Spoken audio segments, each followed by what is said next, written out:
Good morning. It's Tuesday, October 1st, and this is Red Sea Roundup. I'm your host, Megan Silas. Later in the show, we'll be talking to the RCIA directors from local parishes.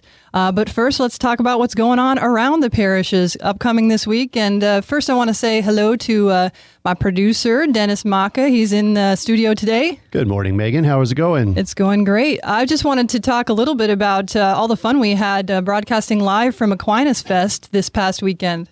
It was fun indeed. We had lots of people come by this, I wanted to say studio, by the table to talk to everyone out here in Aggie Land and to let us know how things are going at Aquinas Fest. Well, I think even though the weather wasn't exactly the beautiful sunny day that maybe everyone would have hoped for, it didn't rain, thanks be to God. And a lot of people were there, a lot of people having a good time. I found that the kids were definitely the ones who were most interested in coming to talk to us, but it was just great to be a part of it and certainly something that we want to do more of. We did find out we have lots of chicken adults in this community. We had about 4 or 5 adults in our broadcast other than ourselves. And I think about 3 of those were forced onto the microphone. So it was kind of fun. Yeah, it was pretty funny, actually. There would be adults standing around and we'd be like, you want to come on the air? And if everyone could have seen the sort of the hand waving, the head shaking, it was like, no, please don't do it. So, we appreciated the kids and it was great to hear from them and they were having a great time. It was a lot of fun to broadcast live from the community. And we intend to do that for a lot of other festivals in the future, maybe not right away, but as we get more equipment in and we get some more ability to actually roam about the grounds, we will have lots more live interactive festivals and on location from Red Sea Catholic Radio. All right, great.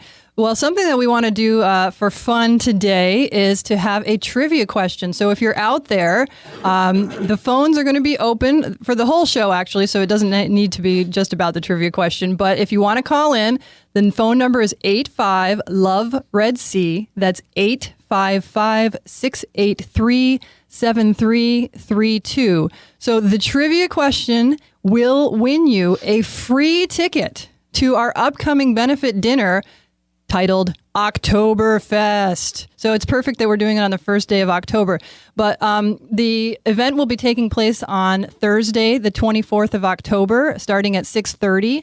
And the guest will be Tim Staples. He is the Director of Apologetics and Evangelization at Catholic Answers Live. So if you're one of those folks who's a big fan of Catholic Answers Live, which broadcasts on Red Sea from 5 to 7 p.m. Central Time, you want to be at this dinner because he is a really dynamic speaker and he'll be talking about Catholics in the culture war.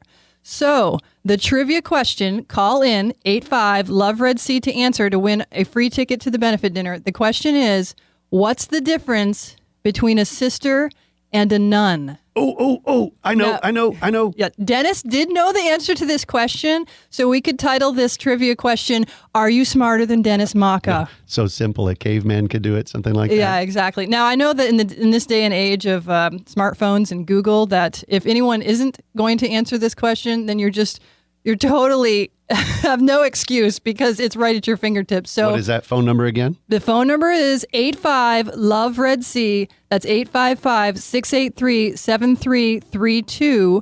And the question is, what's the difference between a sister and a nun? So while we're waiting for calls to come in on that, which I'm sure they will, we're going to go and talk a little bit about what's going on around the parishes this week. And there's actually quite a bit going on. So at St. Mary's in Hearn, on Sunday, October 6th, they will be having their parish festival, which will be taking place between 11 and 4 p.m. You'll have the opportunity to have a spaghetti dinner with meatballs and all the fixings or other food booths. There'll be games for kids, raffle, and a live auction, which will start at 1 p.m. At Holy Rosary in Frenstadt, they'll be having their parish bazaar on Sunday, October 6th as well, which starts at 10 a.m. There'll be food, music, kids' games, live and silent auction, and a country store. At St. Thomas Aquinas, on Friday, October 4th, they'll be having their Children's Holy Hour in the chapel from 7 to 8 p.m. And that's really a lovely opportunity to introduce your children to the wonderful experience of adoration of the Blessed Sacrament. On Saturday at October 5th at St. Thomas Aquinas, they'll also be blessing pets in the morning and having the floating rosary, which will happen at 10 a.m. I believe the blessing of the pets will happen a little bit before that. At St. Joseph's on October 4th, there'll be a morning of reflection, which is hosted by the Ladies of Regnum Christi. That will be taking place from 9 to 12 in the Parish Activity Center. And you do not have to have a reservation necessarily to come unless you want childcare. The topic of the morning of reflection will be My Father Loves Me with an Everlasting Love. And October 6th, St. Joseph's will be doing its polka masses at 10 and 11:30. So if you're have someone who's a Czech heritage, or if you yourself just love that sort of tradition, that's your time to head over to St. Joseph's, enjoy those masses. And then after the 11:30 mass, there'll also be a dance with a light lunch. At St. Mary's in College Station on October 4th, there'll be Blessing of the Animals. Now, if you don't know why Blessing of the Animals is happening this weekend, it's because it's the feast of St. Francis of Assisi. So that Blessing of the Animals at St. Mary's in College Station will be happening at 6:30 p.m. in, appropriately enough, the St. Francis Garden. And October 6th, the Apostles of the Interior Life will be leading a prayer and reflection in preparation for the Feast of Our Lady of the Rosary. That will take place at 3 to 5 p.m. at the Hannigan Chapel. And they will be having snacks following in room 101 of the St. Mary's Student Center. So if you would like to come for the snacks, bring something to share. I believe on the phone right now, we have Pam. Hello, Pam. Hello? Hi. What are you calling us for today? I'm calling about the morning of reflection at the St. Joseph's PAC this Friday morning at 9 a.m. Great. Can you tell us a little more about it? Yes, I'm really excited that we have Father Michael Sullivan coming from the Legionaries who will be speaking, but we'll also have a guest lay speaker, which is Janet Diven, and she'll also be giving her reflection on My God Loves Me with an Eternal Love. So we'll have her reflection, and then that's followed by kind of a round table group discussions before we bring on Father Michael. But we also, during all that time in the morning, he will be hearing confessions as well. So we have opportunity for the sacrament of confession, and then we round up the beautiful morning with our Mass. So we're hoping that anyone who feels called will come on out. We do have babysitting available for a $5 donation with your reservation. Just call me, and we'll get you set up.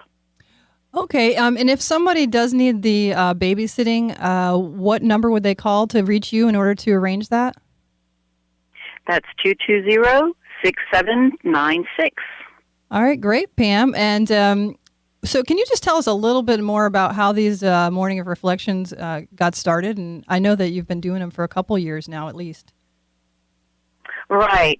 Well, as part of our commitments in Regnum Christi, we are committed to growing in our spiritual life, and one of those commitments is going to a morning of reflection, a monthly mini retreat, so to speak. Well, for about 3 or 4 years, a bunch of us ladies would drive to Houston because there wasn't anything in this area. And us ladies, just after a while, as we started to grow, we thought, this is such a beautiful thing. We really want to share it with our community of Bryan and College Station. And Father John, Monsignor John McCaffrey, has been so generous to let us come and hold these mornings of reflections here at the St. Joseph Parish. So that's kind of the origins of it. So it's something that we love for ourselves, but want to share with the community as well. For those of us, for those out there that might not know what Regnum Christi is, could you just give us a little explanation about what Regnum Christi is? Okay, sure. It's a lay ecclesial movement within the Catholic Church, and there are several movements that have sprung up over the last, 10 or 15 years. It was kind of a forethought of the fathers around the Vatican II era to have more lay people become very well formed so they can help to be apostles for Christ and just spread more of the love of the Catholic faith and help to teach more in depth the Catholic faith. You know, our catechesis never ends. The teachings of the Church are just so rich. So we are constantly having programs to help you go deeper and learn more about your faith, deeper in your prayer life, to become a more fervent Catholic, to be an apostle for Christ. Well, this sounds really beautiful, Pam, and I think anyone who comes to the Morning of Reflection will really be blessed by it. Now, my experience having gone to several of them is that it's just for women. Is that correct? Generally, yes, it is. It has been. We really feel that the spirituality is very different for a man and a woman. And so on our particular mornings of reflection, it's really focused on a feminine heart. Yeah, there's a very few life. very few references to sports happen on this morning of reflection. No, I can't say that. Pam, Father Michael, being a guy, we'll use those, and we really appreciate that too. Being a big sports lover myself. Yeah, well, you always try. The night before, Megan, they do have an evening of reflection for the men. So he comes in and does one for the men on Thursday evening, and then for the ladies on Friday morning. Oh, could you tell us a little bit more about the men's evening of reflection, and where is it happening, and who will be speaking, and the time, and all that? Well, I'm not as familiar with that. I just know that it's also in the PAC area, I believe, of St. Joseph. Joe Pettibon is actually in charge of that one. It's usually around 7 p.m., and there's usually dinner. And just believe the priest, Father Michael Sullivan, will be speaking to the men as well. Mm. Now, the priests that will be hearing confession, are they Legion priests, or are they our local priests? Yes. On this particular Friday, it will be Father Michael. He'll arrive at 9 a.m. when we start with the light breakfast. So we do have, great yogurt parfait and fruit and pastries for us. And the ladies can begin the line for confession right then. And he hears them all the way through the lay speaker talk, which is for about an hour. He will hear confessions before he comes on to give his talk. Okay. Well, I want to speak from experience on confessing to Legion priests has really been a great experience that I've had a couple times to take advantage of. They really do take the time to talk to you a little bit. It's almost like a combo confession, spiritual direction all rolled into one. So it really is a great experience and a wonderful thing to do right before you head off to Mass. So thanks, Pam, for calling in. It's great to hear from you. We miss you here in the studio today. Can't wait to have you back. I know. I'm looking forward to hearing the RCIA directors. That it's such a program that's near and dear to my heart. So absolutely. I look forward to hearing it. Well, have a great day, and thanks again for calling in. Yeah, thanks, Megan. See you later. Bye now. All right, thanks again to Pam. And I do want to say the phone number one more time. We have not received a call to answer the trivia question, which is, what's the difference between a sister and a nun? That's the trivia question, which can win you a free ticket to our benefit concert, which is coming up on October 24th. Sorry, benefit dinner. I don't know why I've got concerts on the brain. But anyway, the number to call in for an answer to the trivia question or any question you'd like to ask or comment you'd like to make is 855-683-7332. That's 85-LOVE-RED-C. While we're waiting to see if we get any more calls in on the trivia question, I wanted to talk a little bit about today's feast day. It is actually the feast day of Saint Therese of Lisieux. I know there is a lot of variation on how one pronounces the place where she is from, so we can call her the Little Flower, or Saint Therese of the Child Jesus, or Saint Therese of the Holy Face. So whatever one you like, that's good. We could talk about it. But I wanted to just share a little bit about my sort of experience with this saint, because I was introduced to her fairly early after I decided that I was going to become Catholic. A friend of mine shared The Story of a Soul, which is her autobiography that she wrote. And I honestly didn't read the whole thing, but I remember hearing a little bit about what's called the Little Way, which is her sort of spirituality that she kind of developed. And I have to say, initially, I wasn't impressed. I was like, I don't really get, while so many people seem so devoted to this saint, she just didn't grab me the way some of the other sort of more grand, figures did.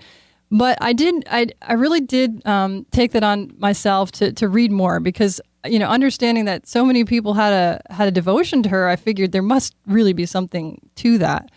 And the more I learned about her, the more I got it, because she wasn't, I think one of the reasons that I was turned off is because I thought that people used the concept of the little way to sort of just be content with doing little things and saying, well, that's enough. I don't need to worry about doing big things for God. I can just, live my own little life and that'll be enough. But that's not what it was about at all. If you look at the life of Saint Therese and you see what she wanted to do, she actually had a great desire to do huge things, really grand scale things. she was enchanted with the deeds of Joan of Arc, and she really wanted to imitate her. And in fact, while she was in the convent, she wrote a couple plays based on the life of Joan of Arc, and there's even a picture of her dressed up as Joan of Arc, which is really great if you ever get a chance to see it. But when she was just 15, she went to Rome on a trip with her father, and she was able to have an audience with Pope Leo XIII, and she was so desirous of entering a Carmelite monastery that she begged the Pope to allow her to enter at 15, even though the sisters there had decided that she was too young. The Swiss guards actually had to remove her physically from the presence of the Pope because she wanted to get his, him to say, yes, you can go ahead and do it. In fact, he said you have to submit to what the sisters want. And eventually, though, she did enter that Carmelite monastery, and she had a huge desire to do missionary work, to go out in foreign lands and spread the gospel of the Lord, and that was really the desire of her heart. But unfortunately, she was quite sickly. She had abdominal issues, and that kept her from being capable of doing these grand things. So really what the little way was born of was not being content with just saying, oh, well, I can't do anything big for the Lord, woe's me. She decided that if she was only permitted to do what the world sees as small things, she was going to turn this into great things for the Lord. So, and a quote from her says, she says, "Love proves itself by deeds. So how am I to show my love? Great deeds are forbidden me. The only way I can prove my love is by scattering flowers. And these flowers are every little sacrifice, every glance and word, and the doing of the least actions for love." So I think in the end, the fact that she was unwilling to accept her limitations, accept that meant she couldn't strive for spiritual greatness, that's what the little way is. It isn't contentment with little things. It's turning little things into great things, which I think is the reason that this stubborn devotion that she had is what led her to be the revered saint and doctor of the church that she is. So happy feast of St. Therese of Lisieux. And I know that many of you pray novenas. I pray that all of your intentions are heard through her intercession. So I want to say that we need to say the trivia question one more time. We're still waiting for a caller, and that opportunity will be open through the entire show. So if you want to call in to win a free ticket to the benefit dinner, the question is, what's the difference between a sister and a nun? And the phone number is 85-LOVE-RED-C. That's 855-683-7332. 855-683-7332. That's the number to call if you want a free ticket to the benefit dinner with Tim Staples, the Director of Evangelization and Apologetics at Catholic Answers Live. So Dennis, you want to talk a little bit about what else is going to be going on at the benefit dinner? Oh, yes, indeed. We will be giving a short update on what's been new here with Red Sea Catholic Radio, and we've got a lot of things that have happened, a lot of growth that we're having a difficult time at times keeping up with, which is exciting because God doesn't give us anything more than we can handle. As I heard this morning on Catholic Radio on the way in, you know, he's trusted me an awful lot lately with some of this stuff. So I've heard Mother Teresa said that. So he has given us a lot here at Red Sea Catholic Radio, but we're excited to be able to move forward with the ability to go live in the community. We're also going to have the day before the benefit dinner for youths in our community, for middle school and high school youths and their families, or actually their parents, a presentation called Enlisted by Tim Staples, and that will be at St. Anthony. So if they go to our website at redcradio.org, they can find out all kinds of information about the presentation, Catholic Boot Camp for Teens Enlisted, which will include dinner and a lot of activities in collaboration with Catholic Collaborative Catholic Formation Ministries. And if you do want to hear even more about that and have that fleshed out more, tune in next week to Red Sea Roundup, because the folks from Collaborative Catholic Formation Ministries will be guests on the show. So we are going to take a break in just a second here. And after we come back, we'll have the 4 RCIA directors from local parishes to talk about the RCIA process. So we're going to break now, and we'll be back with you in a few minutes. Welcome back. This is Red Sea Roundup. I'm your host, Megan Silas. In the studio right now, we have RCIA directors from local parishes. But before we get to them and I have them introduce themselves, we have a caller on the line. That's Angela from Bryan, who wants to answer the trivia question. Now, the trivia question is, what is the difference between a sister and a nun? Angela, you have an answer for us. Yes, a nun is in a cloistered monastery, and a sister has an active apostolate. And so she's not in a cloister. Very good. That is the correct answer to the question. Now, I didn't know this until I just read it the other day. And one of the differences is that a nun professes solemn vows, which does not allow which does not allow them to have property, but a sister has simple vows, which will allow them to have some property. So thank you very much, Angela, for calling, and way to go. You get a free ticket to the benefit dinner on October 24th. If you'll stay on the line, Katka will get your information so that we can connect with you and make sure that you are there to listen to Tim Staples and to support Catholic Radio. Thank you so much for calling in. Thank you very much. Have a blessed day. All right, great. Congratulations to Angela, and we'll look forward to meeting her at the Red Sea Benefit Dinner. Now, as I said before, we have 4 RCIA directors here from local parishes, and what I'm going to do is because knowing that you can't see them, you're going to have to identify them by their voices. So I'm going to have each of them introduce themselves, tell us your name, the parish that you're from, and how long you've been involved with RCIA. My name is Mike Beauvais. I'm from St. Anthony's in Bryan, and I've been active in RCIA for 9 years. I've been the RCIA director there for 8 of those 9 years. And this is Jerry Heinz. I'm here at St. Mary's, and I've been on the team for 8 years, and I've been conditioned director over RCIA for 3 years. Hi.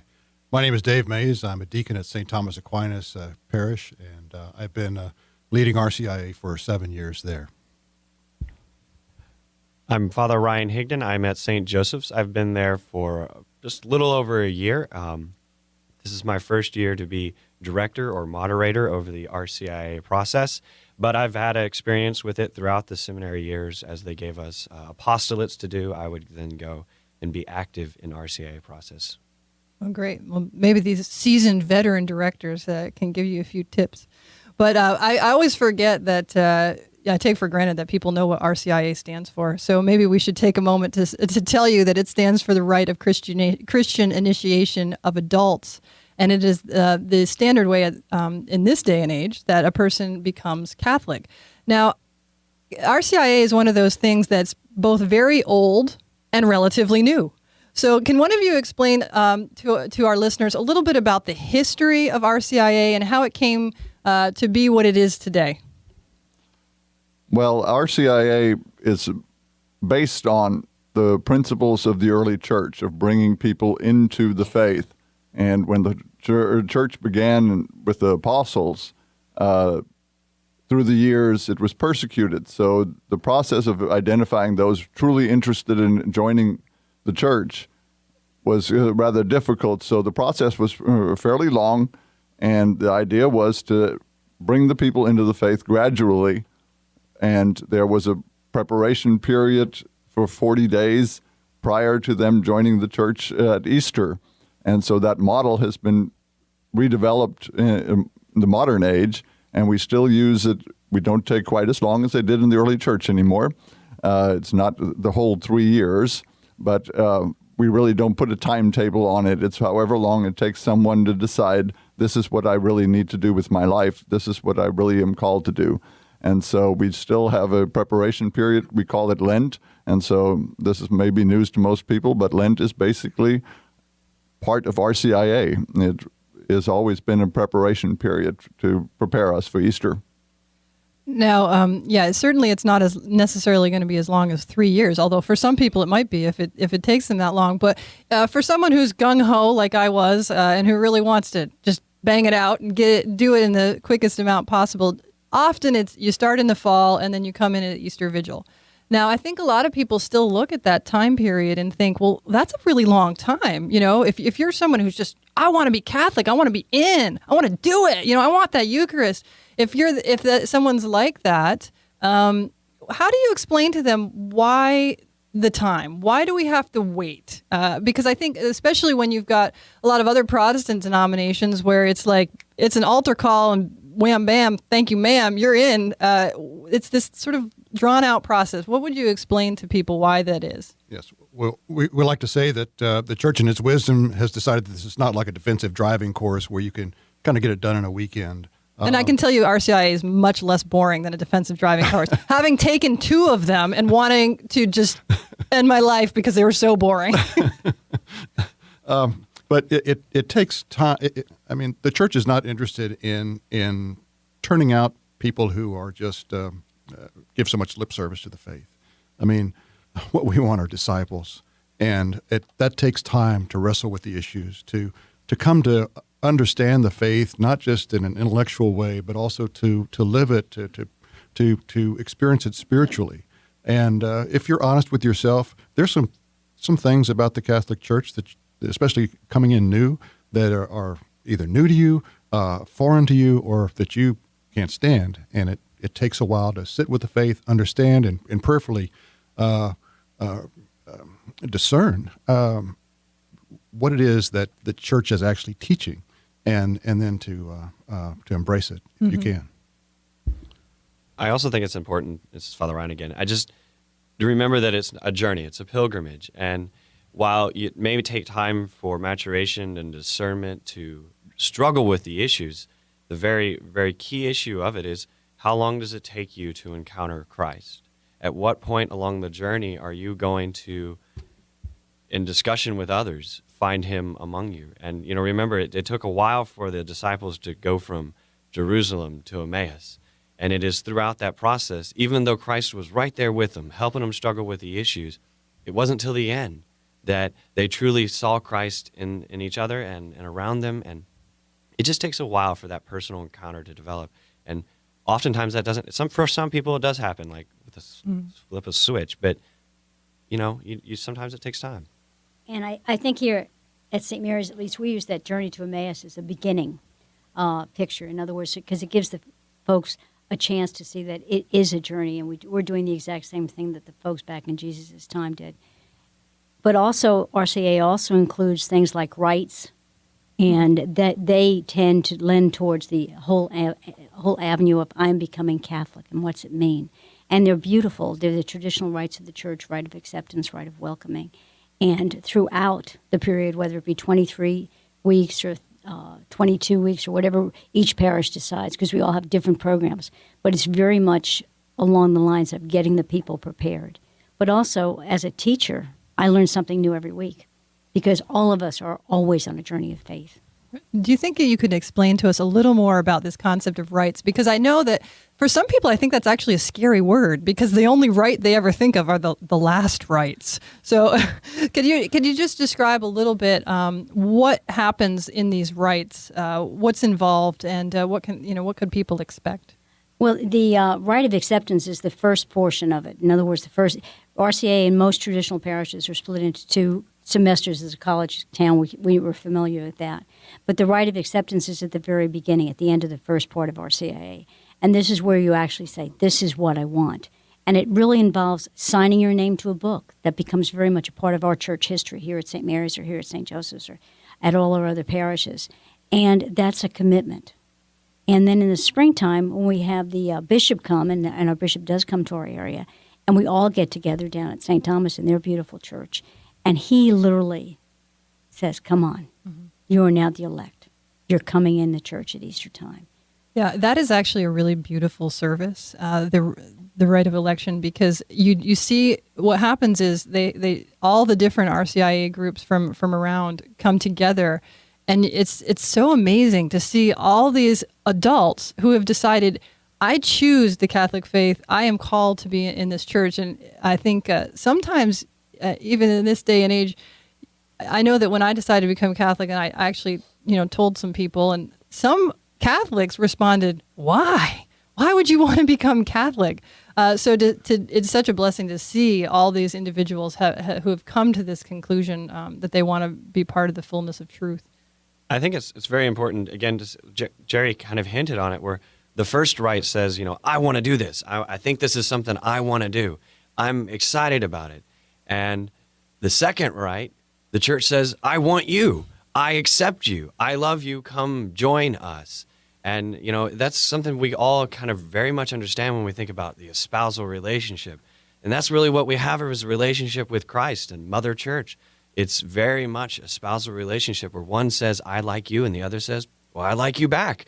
And then they enter into a deep relationship with each other.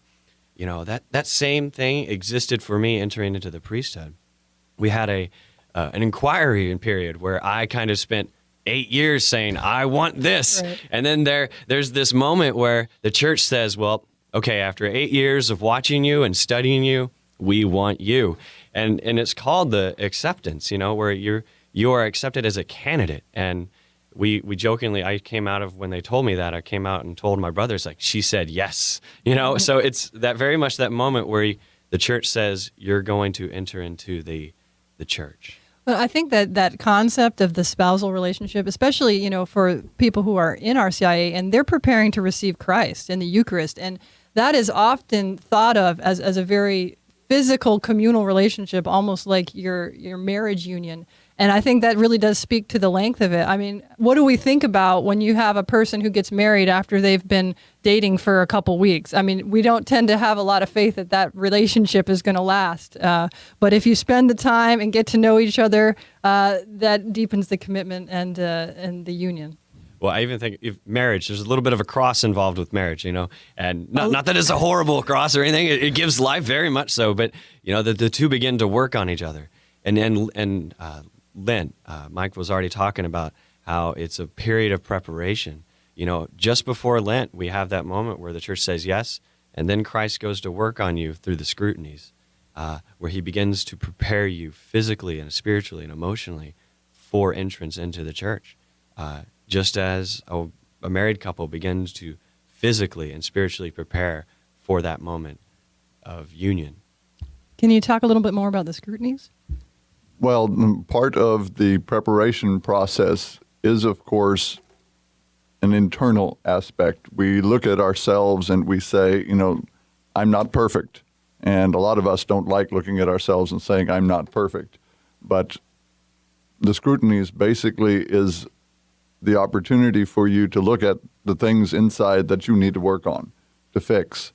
And there are prayers that are set up and defined by the church to allow us to pray, to work on the things that I really need to fix, the things I really need to work on.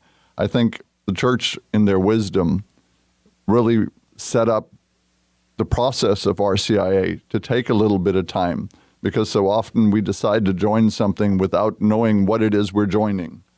And this is why RCIA has the steps to allow you the first set. Yes, I want to join, but we want to be sure that you hear what it is exactly that the church teaches, what it is exactly where we get these things from, so that you have the opportunity to make a decision. And then comes a step where the church says, okay, we are at the point where you know what you're saying yes to. We want you. We want you to join us. We want you to be part of this community. And it's all about relationship. As Father Ryan was talking about marriage, there's always a relationship with Christ. And you have a relationship with Christ through the body of Christ in the church. And so you're joining a community. You're joining a family. Yeah, I think thinking back to the moment right before I was going to come into the church at the Easter Vigil, I remember having this feeling of, wow, now I'm sure that I want to do this, but this is a really big step I'm making here, because this actually is even in a way beyond marriage, because if my husband dies before me, the marriage is over. But my relationship with the church, it will exist forever, actually, even after I die. So that sort of serious issue of what you're approaching, and I mean, in the medical world, we call it informed consent. You want to have informed consent. I just want to take a quick break and remind everyone you're listening to Red Sea Roundup. We're talking to RCIA directors. And if you have a question or a comment that you'd like to share with us, we really encourage you to call in. The phone number is 85-LOVE-RED-C, 855-683-7332. So 85-LOVE-RED-C if you have a question or comment for the RCIA directors. Now, one thing I wanted to ask you all about, you mentioned that not every program is exactly the same. So we've talked about some of the things that are consistent among the programs, which are the rites and the scrutinies and, the process of going through the Easter Vigil. How do some of these programs potentially differ from each other? There's different methods you can use to teach about the church. One of the methods is you use the creed. And we usually go by the Nicene Creed, and we talk about the different aspects of the creed. What does I believe in God the Father mean? What does it mean true God from true God, and these things? Then there's other methods where you just go by the lectionary, and you take the readings of the church year, and you go through the readings and speak about what this says about what the church teaches. Where did Christ tell us to go with this?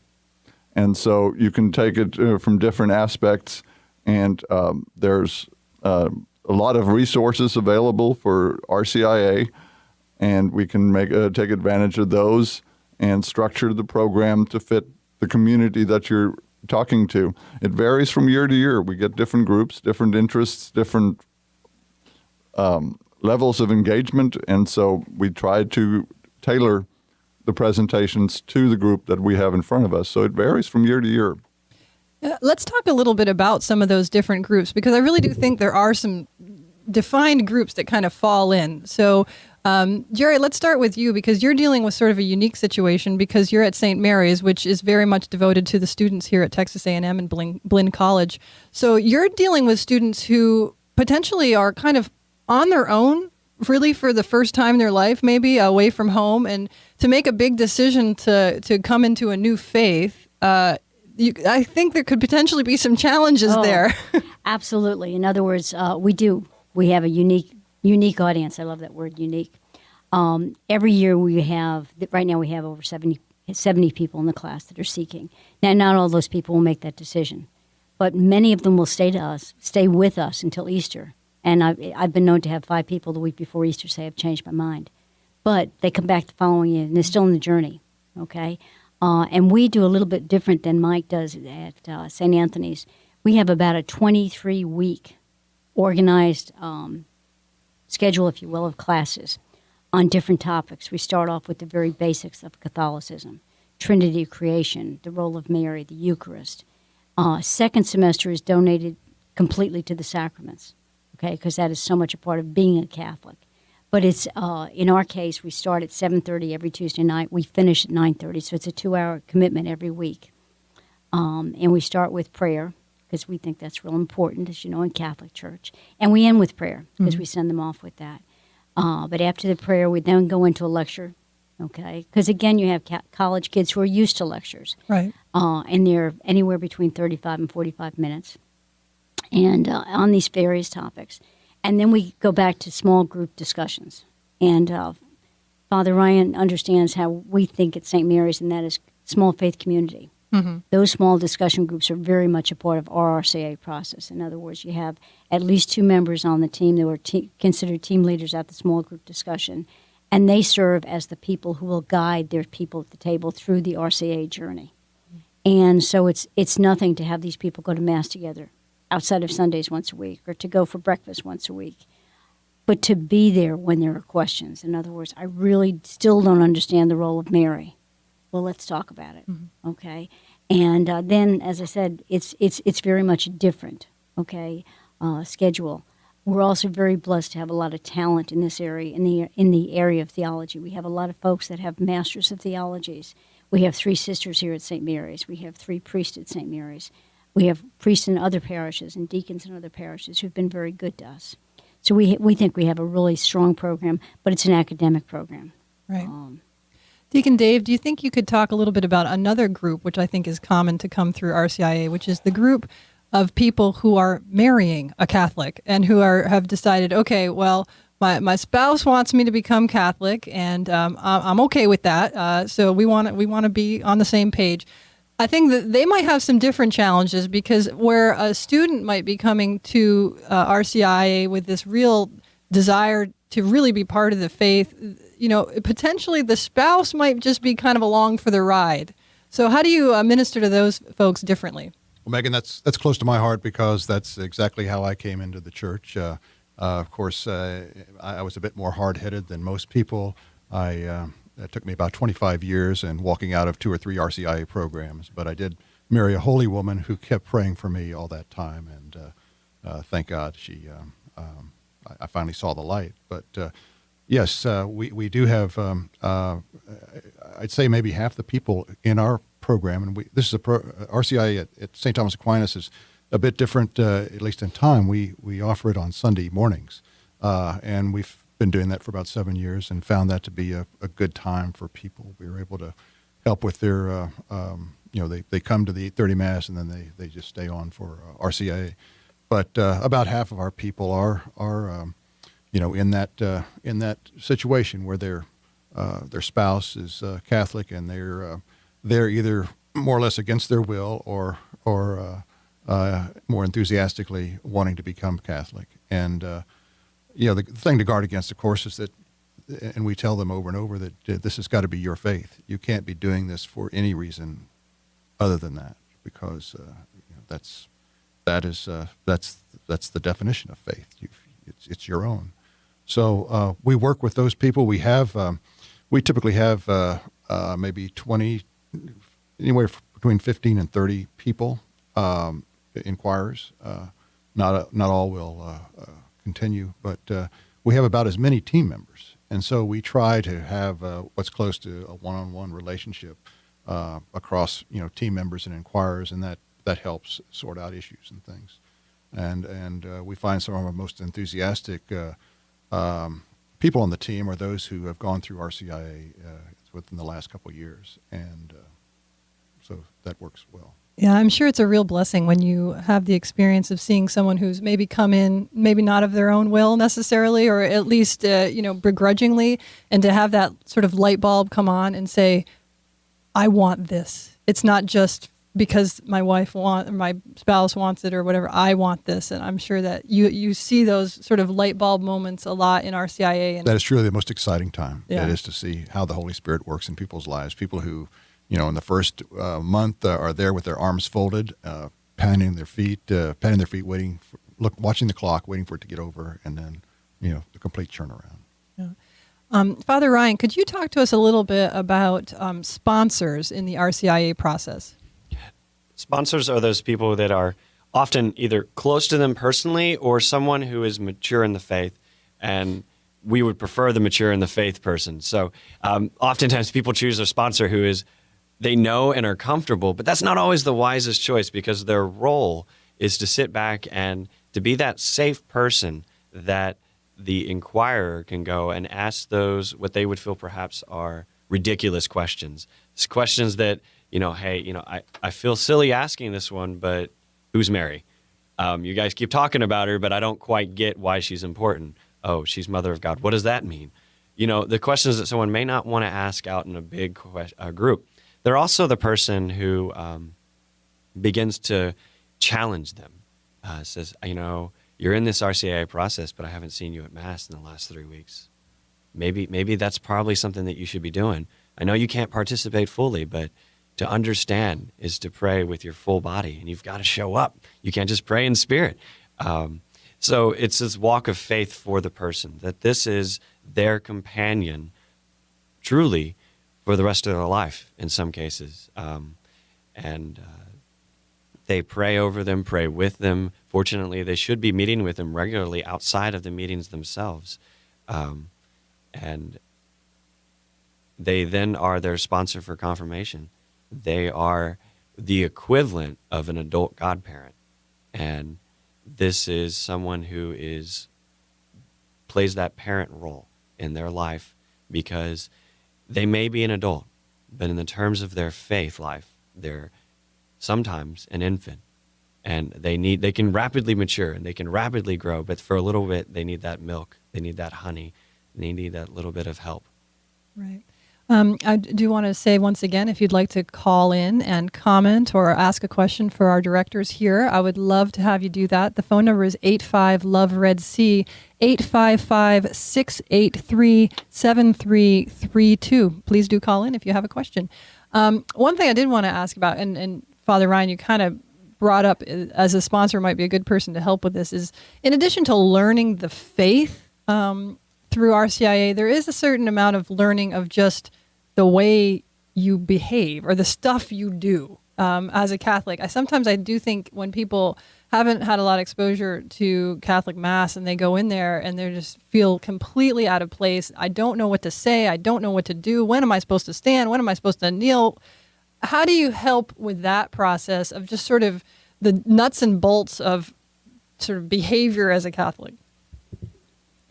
One of the things we do in our program, we have church tours where we focus on different aspects of actually just going to Mass.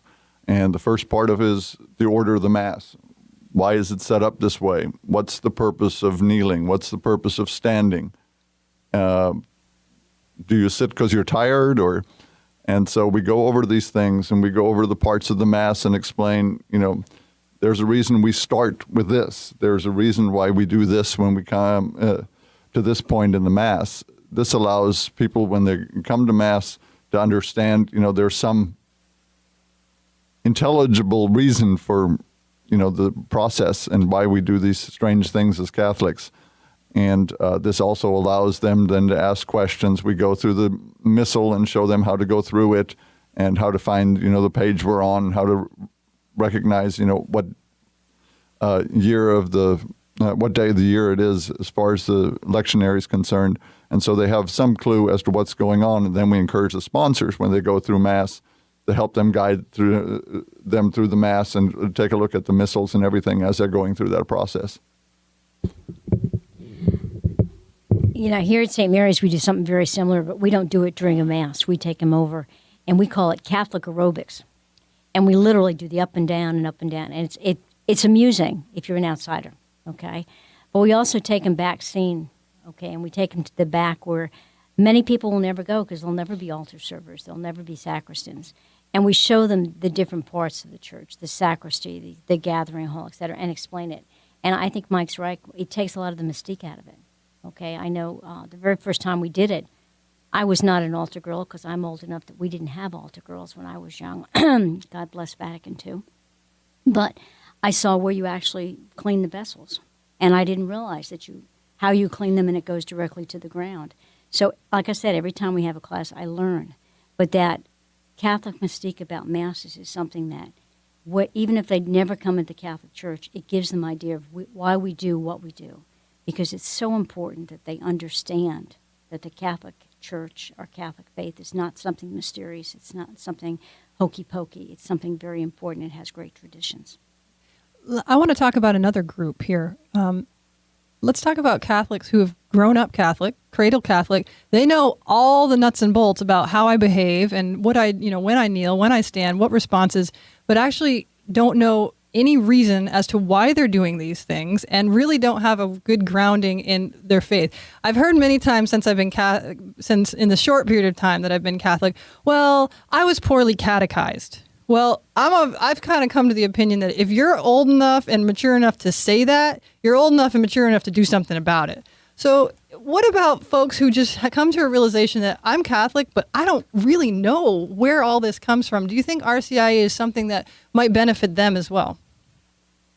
Definitely. And that's something where they can come in and begin to sit and to learn. And before you know it, they're wanting to help lead. Because with what they realize that, hey, I do know when to sit and when to kneel. And I have this kind of muscle reflex when it comes to Catholicism that I have been sitting in Mass for so many years. I've heard a million homilies. Well, you know what? I may not know where that story is in the Bible, but I could tell you a few lessons from that story in the Bible that I have heard from countless priests. And sometimes it's the same lesson they pull out every 3 years. But you know what? I've got it down cold. And I may not know the facts and the dates and the times, but I know the general answer. And I know where to find it. Sometimes it's about giving them confidence. The other group of that kind of person is they wake up and they realize, I've been Catholic for 30 years, but I've never been confirmed. I've never done any of those sacraments. I was baptized and I participate in the faith, but Mom and Dad moved around a lot, and it's not my fault. That happened when I was young, and wow, wait a minute. I need to get my sacraments. And that would comprise a large segment of, I believe, a lot of our RCIA processes, is these people who wake up, they do take ownership for their faith, and they say, I've got kids now, and they're asking questions, and I realize I'm not even confirmed, and I want to go back. I want to come home. So I think that's a good portion of the same people. I think one of the beautiful things about Catholicism is we have guidelines. And I've had people come to RCIA because they've been asked to be a godparent for someone and realized they did not have their sacraments and they weren't going to be able to do that. So they come to RCIA and they say, I need my sacraments. I want to do this. And the only reason they're there is because somebody told them they couldn't be a godparent. And then all of a sudden they go through the RCIA process and they wake up to the beauty of their faith. And the reason for them being there changes completely. Now they're there because they want to learn. And it's really beautiful to see that when people suddenly realize they have had a gift their entire life and they've never opened the box. And so when they start opening that box and digging through the wrapping paper and going, hey, this is really something valuable. This is really something worth having. And that is one of the beauties of being part of RCIA. Well, we're getting towards the end of our time, but before we're done, I want to give each of you an opportunity to just say one thing that you feel called to say about RCIA, or encouraging people to either come or invite others to come. Whatever just is on your heart to just end it with. I'll have each of you take it away. Well, I think the only thing I would really like to say is, if you've considered joining the Catholic Church for whatever the reason, try RCIA. Take a look at it, see what it is that we offer, and it doesn't make any difference which parish you go to or which parish you consider going to. RCIA is worth attending just for finding out what you're going to base that decision on, whether or not to join. And if you are Catholic and you're not that up on your faith and you really think you're missing something, the same thing holds. Find an RCIA program, attend. You don't have to go every week if you're a Catholic. Just go, listen to what is said, see the delight people take in their faith, and see if that's something worth having. I agree, and I think this show is just another example of the fact that the churches in this area do collaborate with each other. And at St. Mary's, we do offer RCIA twice a year, and we also have confirmation twice a year. So come on over, see what we're like, and again, thank you for participating. And I would just add very quickly that it's never too late. I mean, yes, many of us have started RCIA programs, but come anyway. You'll be welcomed, and we can catch you up pronto. Just remember the story of the prodigal son. The father does not judge. Come home.